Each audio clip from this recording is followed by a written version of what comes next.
Alright, make sure you got a shop vac because there will be dirt and dust, and it looks like somebody spilled coffee in this before I owned it. So the center console has some dried coffee and a little bit of moisture, a little rust there from it probably sitting for a few weeks. Doesn't look like it got under the carpet much, but we'll find out when we pull it. Seats are out, center console's out, everything is out. We're getting ready to pull the carpet.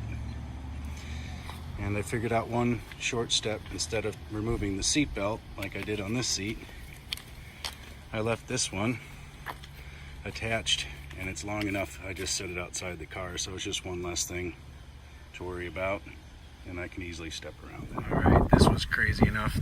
I don't think they show you this on the videos, little tricks. If you want to get the carpet out, you got to pop this plate off. It just snaps in. Then if you look down inside there, there's a little brass tab you push down on and just pull on it, and it pops right out. That took a few minutes to look at and figure out without breaking anything. I just had to sit and look at it, and pretty simple, but you wouldn't think it's that easy. It's just a piece of plastic. Crazy. All right, we've got the carpeting out, seats out, center console's out, and not too bad with the coffee damage, just on the driver's side a little bit right there. Not any mildew or any major stuff, but it looks like it must have been wet for a couple weeks and they just let it fester under there. Darn it. I'm gonna clean it up, spray some oil on it or some WD or something to try to get it down.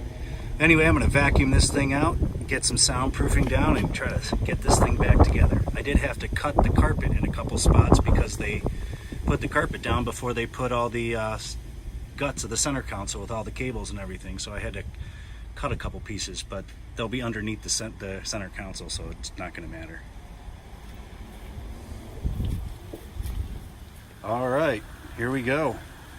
We've got it fully Frost King insulation, or super cheap Dynamat. I went up as far up as I could under the firewall on both sides, and I did a little extra more than that 50-60% people suggest. I had enough, and I figured I would just do as much as I possibly could while I had the car apart.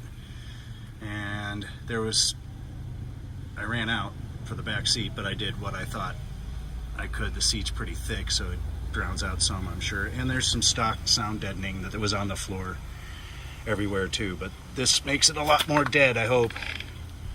And that's it, time to put it back together. All right, it is all done and back together.